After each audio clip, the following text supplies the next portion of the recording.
Hello, and welcome to another episode of the Making Spaces podcast, a podcast about making space for yourself and others. I'm one of the co-hosts, Sarah, and this is the other co-host again for another time, Josie.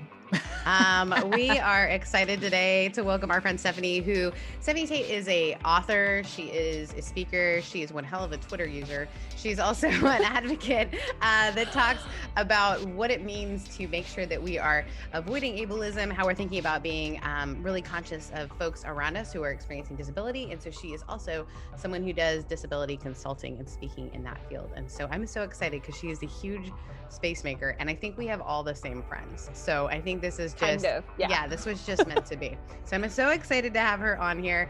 And Stephanie, we're going to open up with asking the question that we ask everybody, which is, where is one of your favorite spaces and why?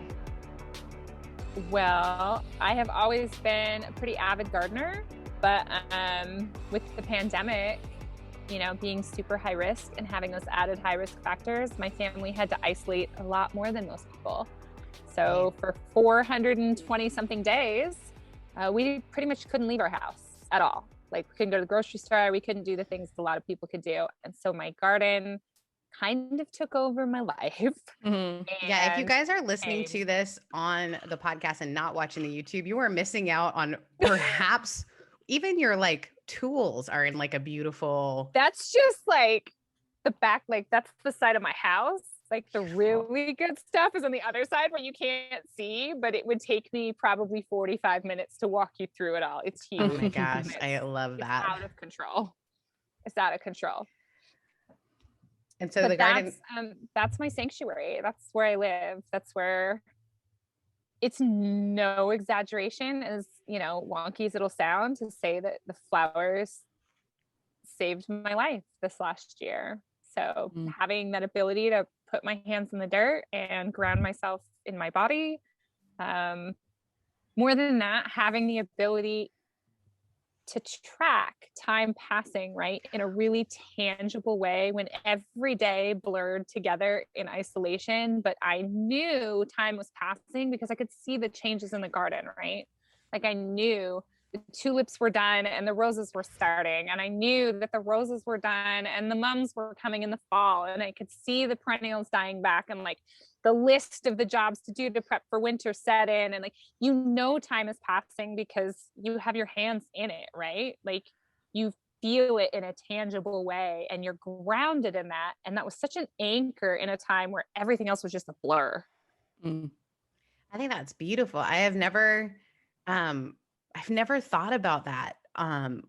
Since moving to California, I've had a couple of conversations with folks about how, and no offense, Josie is like an Angelinian, but I have noticed that in California in general, people are more immature.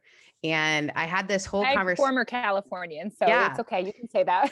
and just life experiences, and some of it has to do with availability of moving out when you're young. So Josie moved out when she was 17, but some people don't have that option, right? So they don't experience some of the things that kind of have a maturation about them. So paying bills or things like that. So when I moved here at 24, my friends who were 24, very different life experiences than maybe I had even had. And so some of those things that kind of help with adults decisions and, however we want to measure that. And I found it really interesting. And I was at one night at a bar talking with another girl about how guys in general were more immature here than they are in other places. And this bartender who was just sitting, making a mixologist, really, she stopped and she said, I think it's because they don't have seasons. And I thought about it and I was like, tell me more. And she's like, I've been thinking about this a lot. She goes, with some of the guys I work with, she's like, I think because they never know the passing of time, it's not in their body because the seasons don't change in the way that seasons change everywhere else, where you kind of have that seasonal understanding. Unless you curate a garden yourself, you're not actually experiencing the passage of time. She said, I don't think they have within their experience the fact they've got Christmas as a marker or that kind of thing, but there's something about watching things die and come back to life. She said, I think that causes people to be a little bit less aware of their own passing of age. Now, was that true? I don't know, but that was one of those moments where you're like, wow, woman at a bar, and that's impressive. And it Just has wisdom bomb in the middle of nowhere. wisdom. But I think too about like, I grew up with a full garden. My parents grew actually a lot of our food. And I think about how it was pea season, or it was, all these different things. And I have a black thumb. I say that I'm a hospice caregiver for plants. I welcome them into their next stage of life, their next essence of being. Josie's partner, Ryan, he is gracious when I yell, like, what did I do to this? And I think one of the things that grew up was like, I have never thought about how that was like a passing of time and what that might mean for like something during a pandemic. Like that's just beautiful. Beautiful. I've never thought about it. As an Angelino, I love it. I hate seasons. I don't like them. I don't want snow. I like my California weather. It was an adjustment when we moved I'm originally from like the San Francisco Bay Area most of my life. And then we moved to Oregon 6-7 years ago now. I think it was about 6 years ago. I don't remember. And it was an adjustment having seasons. That's for sure. I was not used to it. And this Californian was wildly unprepared. There's like unprepared and then there's wildly unprepared. Real rain boots. So I thought you could just go down to the Walmart and buy like $15 galoshes, and like it doesn't work in a state with actual rain. I had like a jacket, right? It was like my one jacket. I think the hardest lesson I learned when I moved to Oregon is water resistant and waterproof are not the same thing. So I looked like a drowned rat all the time, and I was always underdressed and like didn't have enough layers, or overdressed and didn't have enough layers I could strip off, because I agree, like California, I just had no seasons. This was new. This was new.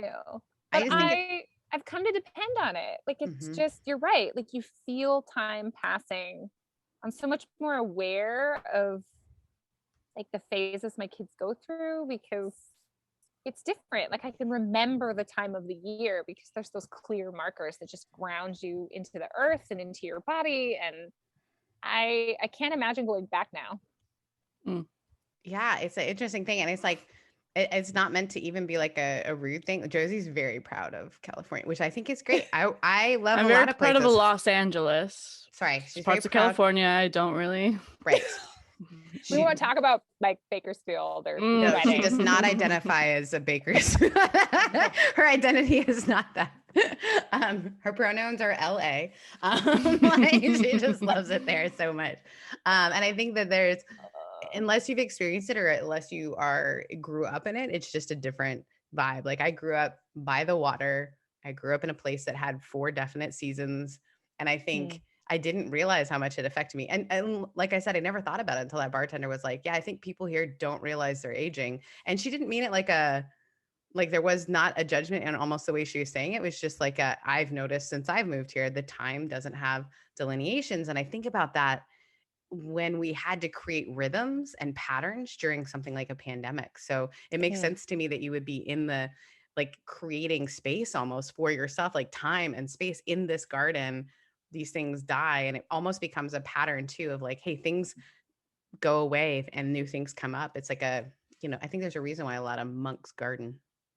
I mean, other than just to feed each other, but Stephanie, thank you so much for joining us and for kind of being willing to sort of have some tough conversations this year. I've noticed you've had a lot of conversations around what does ableism look like in a time when we're starting to really notice how there's an intersectionality as we make space for all kinds of understandings of difference and how we might have missed things before. Has there been a particular thing as you think through this that has come to light more in this last year or year and a half now, guys? Sorry, that was a really big question. So Stephanie, tell me about your soul right now. No, I'm just kidding. Well, and it's a tough question to answer because I have very conflicting feelings around this. I think we do have a lot of the same friends. And so a lot of the people that I know are very justice oriented in general. And so for a long time, it's been frustrating to watch sort of a pattern of there's a lot of different types of diversity that were really important to some of these spaces, and disability was just sort of not on the list. And then the pandemic hit. And so for people like that who are pretty justice focused, it definitely became easier to find examples to show people what ableism looks like in real time, and also to communicate the urgency of like, this is not just sort of privileged people play acting marginalization, right? This is not like a side niche issue. This is life and death for a big part of our population. And that became glaringly apparent in the last year, and really easy to communicate to people who have that sort of mindset. But on the flip side, it was really hard. I don't know how to like fully communicate and quantify how difficult it was to see that, like, from jumpstart in the pandemic, the dialogue shifted almost immediately to, don't worry, this only kills those kinds of people, so it's no biggie. Yeah. Or like, we shouldn't have to shut down our life if it's only going to kill those people anyways, because, you know, those people don't really count. So let's just go back to life. Good news, everyone, mission accomplished. Like, that's the dichotomy of that, right? Like, that some of my justice friends were really starting to clue in and go, I see it now. Like, I see right the way that we're walking this out and the way that you're right. And yet on the flip side, the majority of the population, where you would have hoped that this would have been like a once in a lifetime opportunity to really get people to see things differently in a way that is rare, that didn't so much happen. Instead, it was just a very much a double down on the kind of systemic ableism we've always known. And they very quickly decided, it just doesn't matter if those people die, as long as I don't have to wear a mask to Trader Joe's. So it's hard to communicate like how dehumanizing it is to hear that rhetoric day in, day out, because it doesn't matter how much I know what I know. When you hear it again and again and again and again, it gets to you. We're not designed to be an island, right? Where I just tell myself the right things, and as long as I know it, I'm good and I'm confident in it. And no matter how much we talk that big game, it doesn't work that way. We're wired for community. Like, neurobiologically, we're wired to believe that we're safer doing what everyone around us is doing, because that used to be true, right? You wanted to stay with your actual tribe, and that was the safest thing to do. So it's not unusual that no matter how much you think you know what you know, when literally everyone around you is behaving differently, when every person around you is saying, this is what's true, it does get to you. It gets to you. It's hard. It's hard for it not to. Yeah. And it wasn't, I think the shocking thing too was kind of the narrative that I grew up thinking about Americans is they really liked their elderly people because like World War II stuff and like all this sort of like heroic nature of those folks who are elders and like language around that, right? Like I just, you know, and then it was interesting too how it wasn't just our, you know, folks who had compromised immune systems. It was also like, well, you know, they've lived a good life. And it was like, what did we just quantify life? Like, could you imagine had there been a mass shooting at a nursing home? It would have been they would have heroes, here are the heroes. We're going to hear all of their stories. I mean, everyone would have changed their profile picture, right? They would have had some happy banner and we all would have had a, you know, purple profile picture for a day or whatever. Right. In this context, no one cared. Right. It was because almost like the numbers were so big, it was hard for people to hold on to it. And I understand that. And I think it's I don't understand it. I understand where it comes from, but I think there's this interesting thing too we do where we lump people in to like, this is what it's like. I know for me, the fear was so high because so many people in my life are immunocompromised, and like there wasn't an opportunity to go like, I got a great health system, so I'll just go out and, you know, do whatever, because my biggest fear was getting someone I cared about sick. Knowing that, yes, my body might function differently, and I might just be one of the lucky, great, do okay ones. So many folks around me, that just wasn't the case. And that was just so scary. Actually, Josie, in the midst of our pandemic times, found out that her immune system is not functioning very well at all.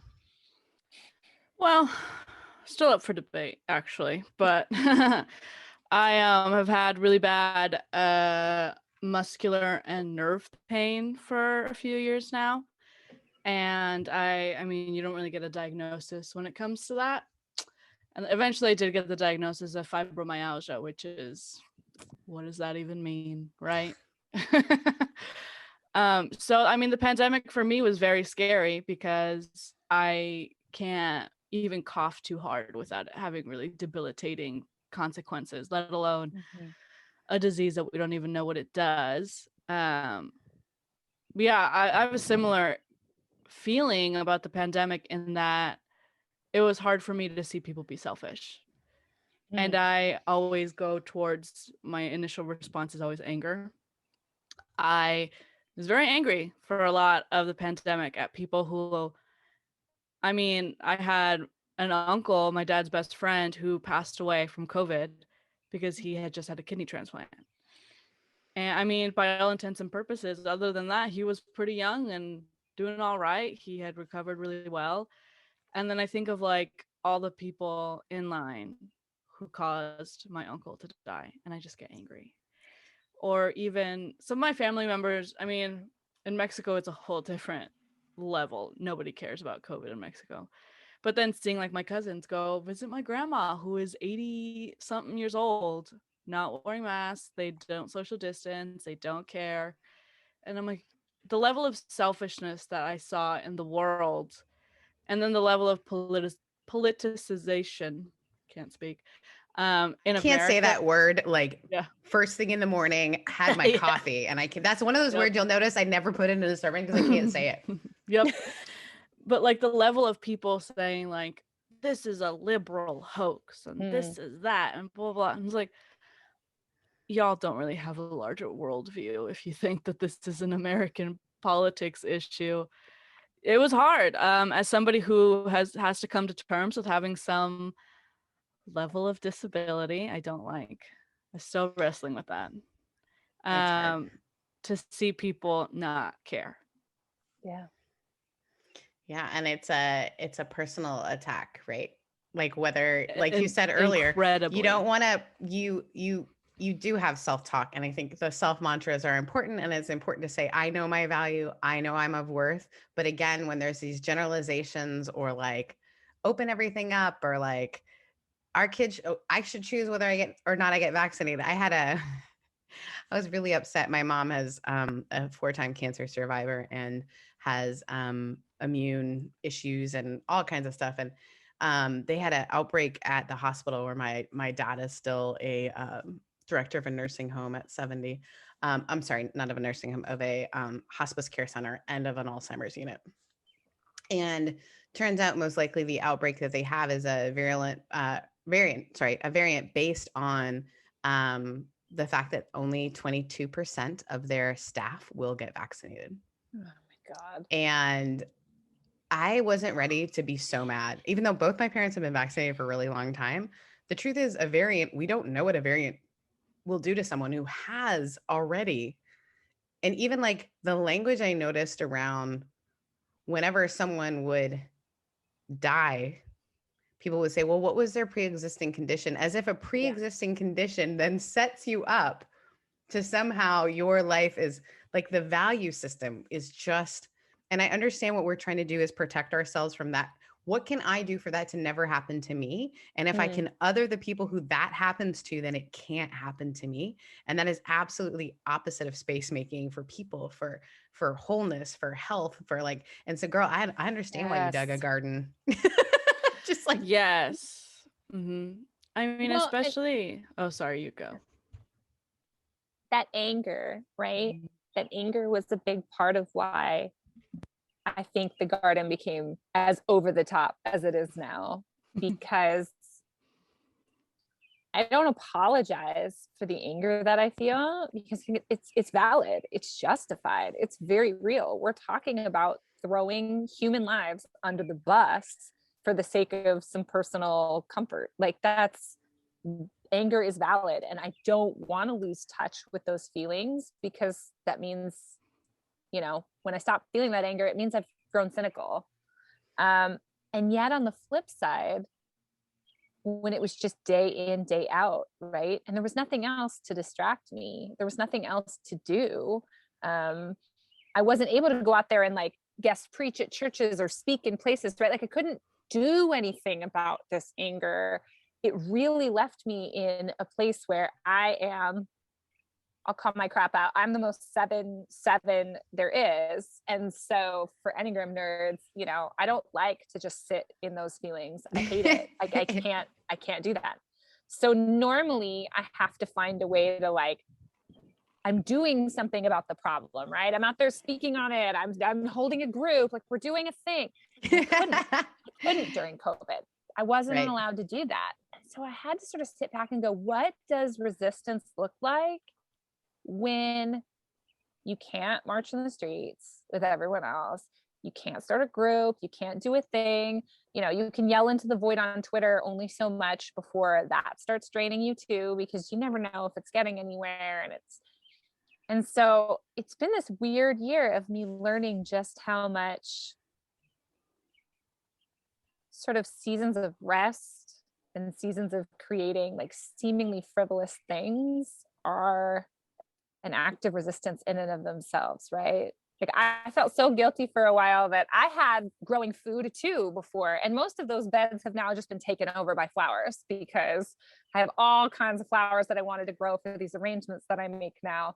And in the beginning, I thought, what a waste, right? Like, we're in a pandemic, for crying out loud, and you're taking out food plants and you're putting in flowers. Like, those are not useful. Like, how can you justify that? And yet it's been such a process this year of learning that sometimes just creating space for beauty, right? And finding a way to channel that energy into something that doesn't seemingly serve a practical, pragmatic purpose. Like, that's such an act of resistance in and of itself. And for me as a disabled person, I feel like it's an important act of resistance, because it specifically says, let's step outside of this paradigm of defining everything by its pragmatic usefulness, right? Because that's so much of the core of what ableism is from the get-go, is you're just not as useful to capitalism or as useful as society as we define it, as other people and other bodies and other neurotypes are. And so in a way, like, the garden was such a tangible way with the flowers for me to say, sometimes it's okay to make actual physical space in my yard for things that serve no pragmatic purpose. There is nothing that I can eat out of these plants. There is nothing that I can do with them. They're not medicinal herbs. Like, they grow for a year, or things like tulip bulbs, right? They literally grow for a season and then they all go into the compost pile and I have to buy all new ones. And part of me is so ingrained in our culture to feel like that's a waste. That's a waste. Like, unless you are debt free, right? And you have no bills, that is not a responsible use of your time and your money and your spoons. Like, you should not be using your energy on that when you have such limited energy. And yet it was so freeing and healing in a really radical way for me this year to say, we don't have to define everything by whether or not it's pragmatic. It doesn't have to have a specifically defined purpose to be justified. Like, it's an act of resistance to say there's space for beauty just because I like it, just because it's a beautiful thing, just because I can post a picture of these flowers on Twitter and somebody's day might be brightened. And so, yes, I don't have space for my peas this year because I planted sweet peas instead, and they're toxic, but they're beautiful. And that's okay. I'm allowed to do that. There's a lot to be said about, because flowers and gardening isn't art. There's a huge art form that goes around that. And I have, I'm an artist. I have an art degree, studying art, whatever. But art is the most full form of resistance that there has been historically. Society has progressed because of art. people can come into their full selves through art in a way that people don't understand. Like there's art in the way that your house is built, the way that you arrange your home is an art. And if you don't find joy in that, there's studies that show that you like lack joy or happiness or whatever if your home is not arranged to your liking. There is a lot to be said about art not being a waste. There is no waste in art. Art is fruitful in ways that we can't even see in the physical, in the now. Because I mean, studying art, you see all these art movements that progressed not just like the next form of art, it was that progressed society, that progressed women's rights, that progressed the civil rights movement in America. Art is the most avid form of resistance. And I think that it is very lovely that you're using your gardening as that form of art, especially as somebody with a disability.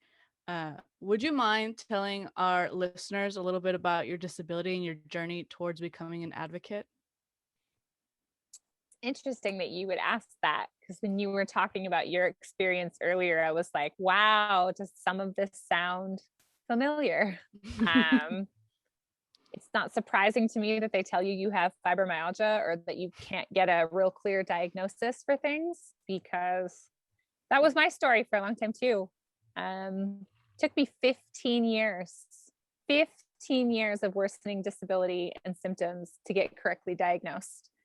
And it turned out that for 15 years, I had Lyme disease, absolutely ravaging my insides. And when you let a bacterial infection and a whole bunch of viral co-infections, because ticks tend to carry a lot of things at once. So it's not usually just Lyme. There's a lot of other stuff that goes with that. When you let that stuff run rampant in your system for 15 years, some of that damage, even though you can get rid of the Lyme, some of that damage is not reversible. So Lyme is literally a little corkscrew shaped bacteria called a spirosat. And that's important because it literally like burrows like a corkscrew into tissue and just hangs out and hides there, which is why it's so notoriously hard to get an accurate test, because if it's not floating around in your blood that day, they're not going to catch it. And it has to be the specific tissue that they test to get it. Yeah. And in my case, they weren't even testing for it. So I can't even blame it on that. Like they didn't even try. They didn't even consider it. Welcome to being a woman in this country in medicine, because sexism in medicine is real. And I have the privilege of being white. So I don't even have to live at the intersection of being both a woman and a woman of color, right? There's the odds of getting diagnosed then, the studies don't lie. Like it's painfully low. But it still took me, even as a white woman, it took me 15 years to get someone to take me seriously. And I had to fight tooth and nail. The whole stretch of the way, it was like, maybe you're just depressed, or maybe you're just dramatic and you like attention. Maybe you should just lose some weight. That was the big one. Ooh. Loved that. It was always sort of some combination of you're fat and depressed. And it never dawned on them that maybe I was fat and tired because I was sick. Not that I was sick because I was fat and tired. So I finally got diagnosed with Lyme, but unfortunately there's damage to my heart. There's damage to my neurological systems. There's damage to my nerves that just won't ever be undone. So I have very dynamic disability. When we say dynamic in the disability community, we mean, you may see me on one day and be like, I don't see anything at all. You seem just like everybody else. And you may see me on another day and my tremor is really bad and I'm spasming and I can't find my words because my aphasia is all over the place and I need someone to help me hold my cup. And like, it's pretty obvious then that I'm not okay. So it varies a lot for me, day to day, week to week, month to month. But, I'm just glad that I have an answer now as to what's going on. Because again, it's that gaslighting, right? You can know that there's something wrong with you, but when everybody around you every single day says there's not, it gets to you eventually. You do start to doubt yourself. 100%. I feel really like aware of what a privilege it is in this country to have a diagnosis. Like that's not a thing that's accessible to a lot of people. So even when we talk about healthcare and what people should and shouldn't do, when we talk about mental health and treatment that people should get, like just having a diagnosis is a barrier that is just not accessible to a lot of people and never will be.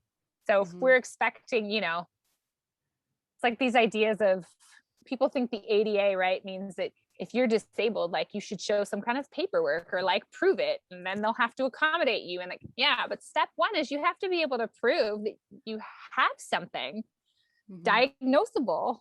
And that's a barrier that a lot of people will never meet. For 15 years, you know, if I had asked for accommodations and they had said, why do you need them? I wouldn't have had an answer for them because my doctors think I'm crazy and dramatic. I don't know what to tell you. So it was really hard to listen to you say that because I felt for you. Like it was like a flashback for me of it's really hard for women to get diagnosed in this country. And I'm really sorry that you're experiencing that right now. It's not fair. Yeah, it's a huge, my partner and I actually have a lot of like tension about it because he's a tall white man who can have whatever he wants. And he's trying to like say you should keep going to the doctor and blah blah blah. And I like in therapy it came up and I was like, I don't think you understand how much of an emotional toll it is to go to the doctor and try to get a diagnosis. Like, do you think, I know that I come off as like this badass who loves fighting with people or whatever, but like, do you think that I want to have to convince a doctor that I'm in pain? Like, I remember at the beginning of the pandemic, I went to the emergency room, which was very scary because I mean, COVID or whatever, but I woke up at 3 a.m. and my whole body was on fire. Like my nerves were on fire. My muscles were spasming. I couldn't sleep and I couldn't even sit still. Like I was in so much pain and I had to go to the ER and I had male doctors and they said, well, you're not pregnant and you don't have the flu. So here's some Tylenol. And I was sitting there, laying there, like in so much pain it was like at the point of that pain where like you can't even like comprehend it anymore. It's not even phasing you anymore because it's just so overwhelming. And my dad was on his way because my dad's always been a huge advocate for my health because he kind of has figured out something's wrong with this kid. And he was like, they haven't done any blood tests, they haven't done anything, they just gave you Tylenol. And he's like, you need to ask for this. And so sitting there, I'm like, hey, you're not gonna run any tests? Like I can't function. And it wasn't until I asked for tests that they're like, well, I guess we can just give you some steroids. And that was the extent of what I got. Good Lord. And I was there for 3 hours just to get some steroids. Granted, they helped, but that's not the point, right? If like my dad is listening to this episode, his cheeks are so red because he hates the I'm just going to give them a steroid answer for things. I can just imagine him getting all fired up like that's lazy medicine. Well, right, because like shouldn't you try to find out what's happening before you prescribe a steroid? I understand that like people want drugs, right? But I'm not in there asking for morphine. I'm not in there asking for opioids. I just want to know what's wrong. I didn't ask for anything but what is wrong. And that's kind of been the journey ever since. I've had to keep going back and go to specialist after specialist after specialist until you get to the end of the line at the rheumatologist and they're like, sounds like fibromyalgia to me. Have you tried acupuncture? That's like the catch-all diagnosis, right? We don't know what's wrong with you. So it's chronic fatigue syndrome and fibromyalgia. Like that's just, it's code for we don't know. So here you go. That's a diagnosis. And I have the problem of having chronic nerve pain as well as muscular pain. So like my hands often don't really function. And if I hit any part of my body, the pain radiates for days. And sometimes I have to walk with a cane. It's pretty intense. And I mean, I try to play it off because it makes me feel better to have a little bit of humor in my life. But this is the state of having a disability in America and the world, everywhere. Is you don't get answers. You don't have the privilege of answers, even if you have some level of privilege, right? Nobody gets answers. It's like the great almost equalizer. Almost. I think some of it is hard because there's having my undergrads in biology and psychology. So I was actually studying pre-med, and you realize how much you are I would call it an investigator. So like a lot of my friends are in the medical field, and my dad is and my mom is, and actually most of my family. And you realize how much of it is our best guess, right? Mm-hmm. But I think we've been taught so often to hear our best guess as the answer and not to like believe our own bodies. I'm thinking about both of you as you were going through that first bit of, well, something's not right. And then you go and it's like, it's depression, and which depression is a real thing. The truth is like causation doesn't necessarily mean we negate that. Like, even if it is that someone has chronic fatigue syndrome, they have chronic fatigue. Like there is no amount of hoping that you will get energized that's going to energize you. There is no amount. And even just like, for myself, when I was my long-term, I got COVID in November. My long-term effects were until very recently at 4 p.m. It was like being wiped like out of all. And my mom has been diagnosed with both with fibromyalgia and a chronic fatigue syndrome, which again, as a nurse, she's like, yeah, that's what we say to people when we don't know what's wrong with them. Like, okay, I get it. You don't know. And so I said to her, I think I called Josie and my mom and I was like, if this is what it's like, I got to tell you, you guys are doing great, because how do you keep going? Because I know no one in my life was like, I was given so many months where people were okay with me having COVID symptoms. And then after that time, they're like, yeah, I that's can't, a word. right? I can't, like, now, Sarah, yeah, you're over, but like, you've had your months. Are you better yet? Are you better yet? And you're like, and I felt the urge to hide and lie about it and be like, yeah, no. Like, yeah, I just, I didn't sleep well last night. But then like, I think we do this thing where we just want everyone to be back to what we consider quote unquote like normal. And so like, we're going to give you grace until like you're not going back to normal really inconveniences us. And it's all a realization of the fear that all of us possess. Like, what if that happens to me? And we may not even know that we're doing that. And I think that we have to like almost have these moments where like, to imagine like your body gets used to pain. Like the truth of the matter with both you and Josie is that your bodies have gotten used to functioning in a level of pain that means that until your body is in extreme pain, having to yell at you with a fiery body pain to the point of like, no, like you can't keep going. That's when you feel it. And I think we just forget that people are existing with this thing that is hidden because you don't quote unquote look disabled. However, we want to decide the markers are in that, right? Whether it's mental or not doesn't change that it's real. And I think that's the part, it's all in their head.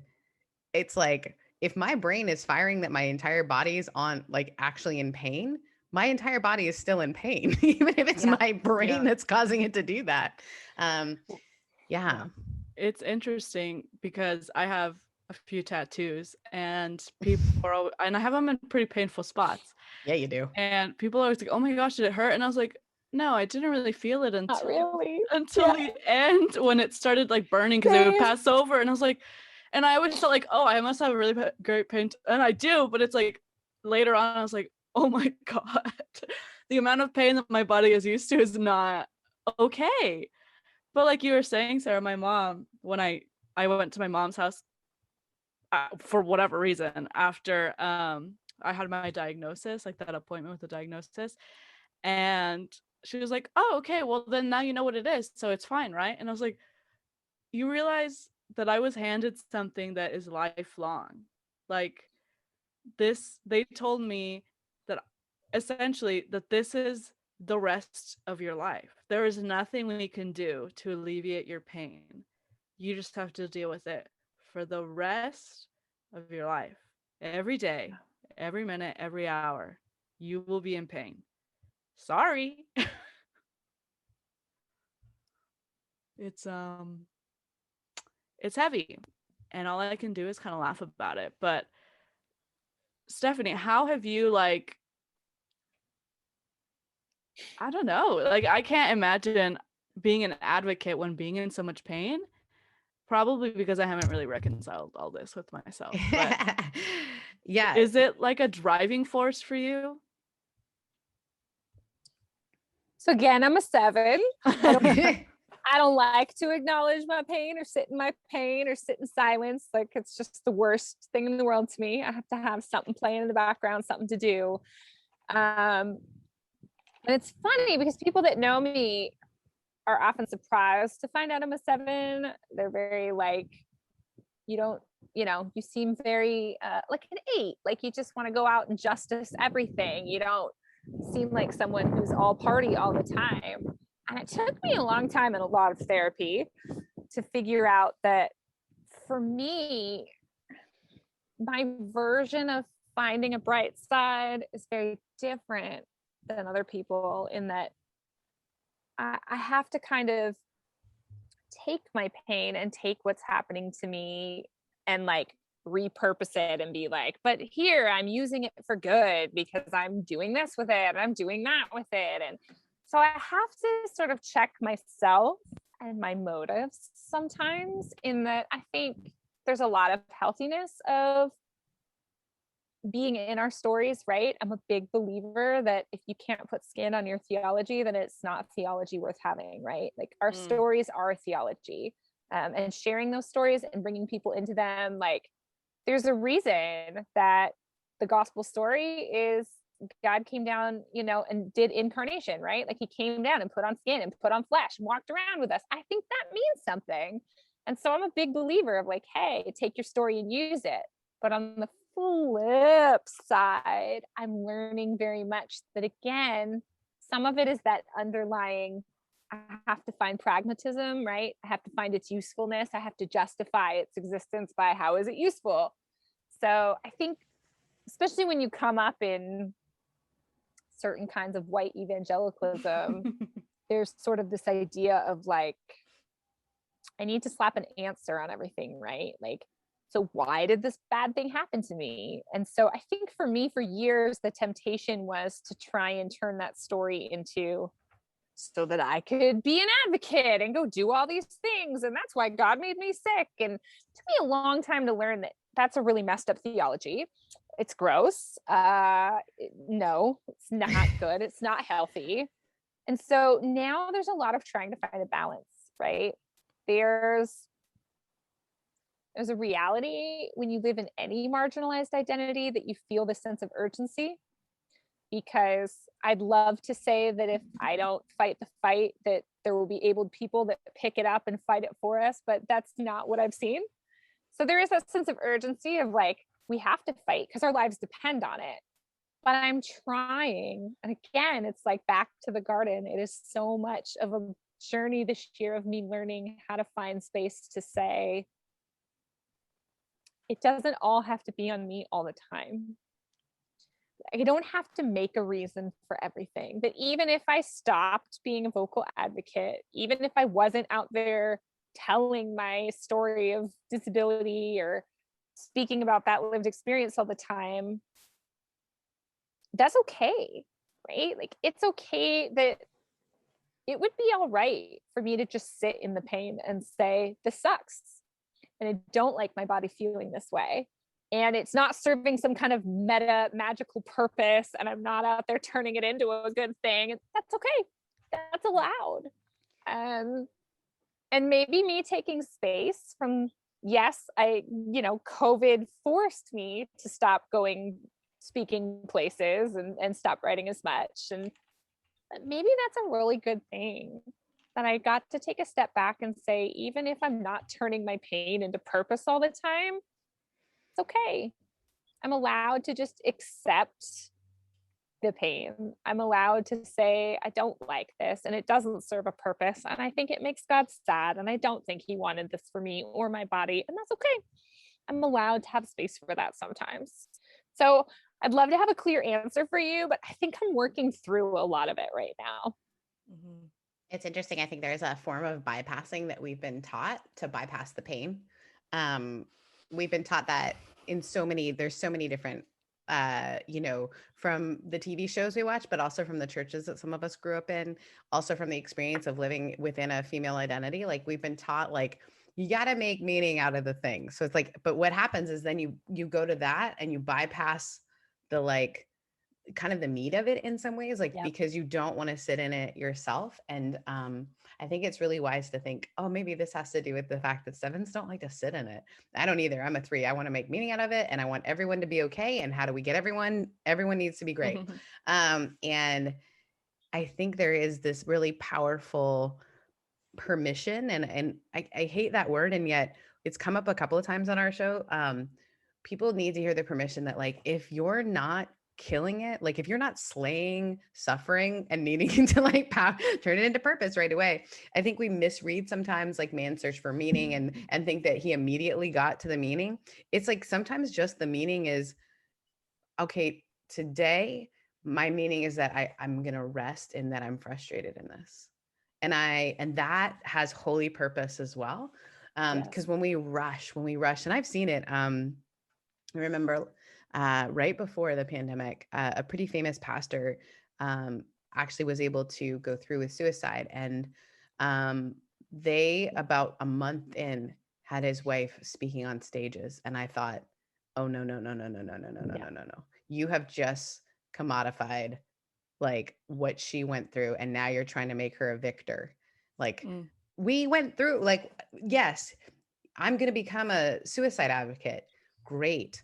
But a month, like that just, where is our ability to let someone grieve and let our ability, like, yes, she can define those things, but who are the people in her life who are going, man, it feels like maybe you should sit in this a little, and not like sit in it because we like to see you suffer. But I feel like so many people pulled her because they didn't want to have to face it, like pulled her into the part where, you know, now she can say, and now I'm an advocate, and these are all the people we've been able to stop from, you know.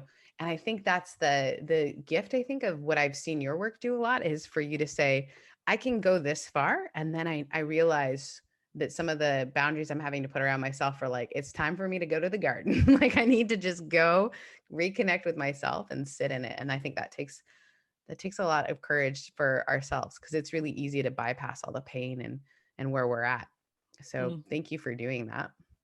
Yes, thank you. I mean, I really, sometimes I have to like just play with the word fibromyalgia on my tongue, because it is the diagnosis that I have and it doesn't sound very good to me.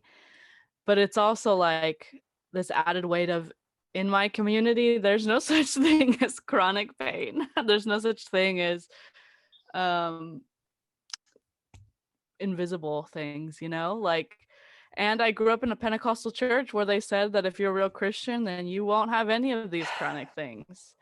If you're a real Christian, if you believe hard enough, it'll all go away. Yeah.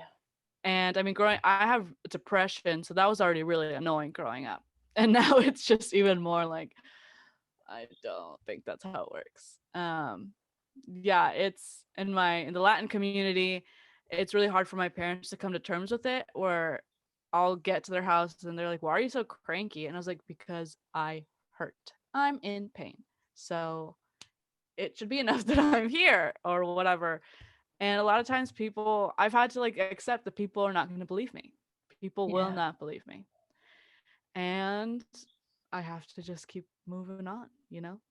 And to some extent educate on a micro level my own community and the people around me, and say like, hey, sometimes people have disabilities that are just a little bit different than what you think they are. And maybe that's okay. Yeah, the invisible thing I think is a really hard piece. You know, like Stephanie, you're saying like some days it's obvious, right? Like there's a tick, there's a whatever. And then some days it's just not. And I think the reality of how many people walk around or don't walk around or just are living with something that, you know, we have a tough time seeing. And so even I'm grateful for both of you allowing people to hopefully have their eyes opened a little bit to something that so many people are walking around with and unable and not, they don't even know what the diagnosis is maybe, or, you know, have been gaslit when they go. And, you know, I've heard Lyme disease stories of people people not believing Lyme disease. And it's like, what? Like, the medical community is still debating whether or not chronic Lyme is even a thing. I mean, there are a lot of doctors that will tell you 30 days of antibiotics and you're fine. And so then you go back and they're like, whatever's going on now, it can't be Lyme because you don't test positive for Lyme anymore. So you're fine. It's all in your head now. You're just so used to being sick that now you're making yourself sick because you don't know how to be healthy. Actually had a doctor tell me that. That was real fun. You don't know how to be healthy. No, because I've just got so used to my identity being wrapped up in being sick that now I was making myself sick. But that, you know, I'm not testing positive anymore. So I must be fine. It's all just in my head. Oh, friends. Medicine just does not have a grasp on this, right? There's so much like therapy work that we all collectively need to do as a society to get our head around the ideas that sometimes this too does not pass, right? Sometimes that's not how it works. Like we just, gosh, growing up in, this is basically the bulk of what my book is about, right? That like growing up in white evangelicalism, we get this, I like to call it sitcom syndrome, right? Like everything is the 30-minute chunk where it has a very clear beginning and a very clear end. And if you didn't see last week's episode, that's fine. It doesn't matter because they're all disconnected chunks where you learn whatever the lesson is. And no matter what goes wrong, Sunday school, we know that by the end, Danny Tanner will come in and sit on the bed and the music will play and everybody will be fine. And it'll be wrapped up in a neat little bow. And then we'll move on to the next thing and we'll never talk about that again. It's like it never happened. It's all compartmentalized. I feel like we were sold these testimonies over and over and over again of, I used to have this thing, you know, I did drugs, but then Jesus, and now it's all better. And I've moved on to whatever I'm doing now. And we expect life to work that way. So when you get hit with something that's, you know, long-term, chronic, lifelong disability, it really blows you out of that whole metric because you don't know where that fits. You don't know how to do. And like you described earlier, Sarah, people like basically, are you better now? Yep. They don't know what to say. They don't know how to just sit in it and accept grief and accept pain and accept present tense testimonies instead of, well, circle back to me when you figured out what all this is for and there's a bow on it. And then you can get up in front of the church and tell your story. But until it's packaged, like we don't want to hear about it. Yeah, right?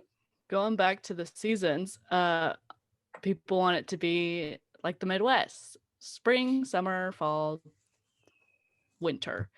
But chronic pain is really just California. It's all the same. It is what it is. It's the same. Never ends. It's more like Chicago, where one day it's great and then the next day is winter again, but then you're the summer the next day. I feel like it's Oregon. Our running joke here is like, if you don't like the weather, just wait 30 minutes. Yeah. Right? I had to learn how to layer when I moved here because one minute it's raining and then it's 90 degrees and you're like, I don't know what's happening, but I'm just going to roll with it. In 30 minutes, it'll change back again. So I think there's so much too of the lesson of like, you just make your best guess in the garden because you don't know what the weather is going to do to it. And you have to just sort of be everything's dynamic. And I think so often in church spaces, like you said, we've been sold the sitcom and the sitcom hasn't worked, where everything is not dynamic. It's like, this is what it's supposed to look like. And I think about so many of the stars that grew up in, creating the sitcoms, how much their lives, because they didn't look like the things they were playing on TV, were incredibly painful because there's this huge like difference between what we're presenting and what life can really look like. And then you have people who, when they hit the things that are real and part of life and not, then it's a huge problem. Like, how could this happen to me? And the truth is, the scary part is it could happen to any of us. And so when we're so afraid, it's almost like this gift of normalization is like, when you guys share your story, then it's like, oh, this can happen to anyone. And that's not to like put fear into people, but it's so that when it happens to me, I don't think that I'm special in the sense that there is something between God and I, there's something between myself and I, there's something dramatically wrong with me that I could end up in this. Like, I've been kicked off the show. Like, they've written me out of the script because I no longer fit in that like story of there's a beginning, there's a middle, there's a lesson and an end, you know? And I think it's just scary for all of us. Our fears will be written off.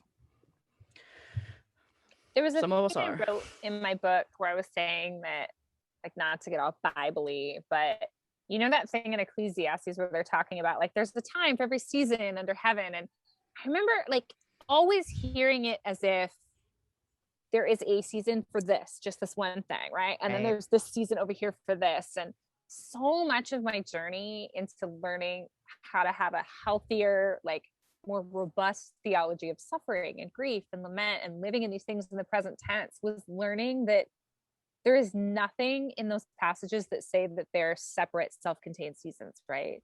No. It's not like this is the time to kill and this is the time to rejoice and they're totally mutually exclusive. Nothing in that says that. And in life, like that is so rarely how it works. And again, it's like the garden this last year, right? Living through this pandemic, I have had probably some of the lowest lows of my mental health. I've had more anger and like visceral, keeps me from functioning anger than I've ever had in my life in the last year. And yet that was the time, right, to step back and make these flower arrangements and grow beautiful things and spend money I don't have on more plants I don't need and say, that's okay. Like, even if it's a frivolous thing, that's okay. That's what it took for me to get through today. And better this than drugs, right? Like everyone has their thing. I would define that as not frivolous. It's okay to feel lots of things at once. And that so much of the garden for me was finding a way to say, I don't have to wait until this gets better to find space for me to be happy. I am still really angry. Now I'm all emotional. And I'm still really hurt by the things that I saw people say and do this last year. And I still haven't figured out how to move forward and how those relationships are going to work coming out of this, right? Seeing what I've seen this last year. I don't think forgetting is the healthy answer, but I'm going to have to figure out how to do some forgiving. And I don't know what that looks like yet. And yet I've also never given myself space to have beauty and frivolity and sort of just pointless enjoyment and rest and seasons of not making a paycheck at all and still spending money on things I don't need, right? Like I've never done that the way I did this last year. It's just very much a both and. It was a way to say resistance for me looks like saying I can find space to be happy right now, even when the circumstances are the hardest I think I've faced in my life. And it's just both and, that we are made to contain multitudes, that those seasons are overlapping. They are not mutually exclusive. They all happen at once. And it's just sort of learning how to step back and say, it doesn't have to look any particular way. I can feel all these things at the same time. And there's just space for all of it.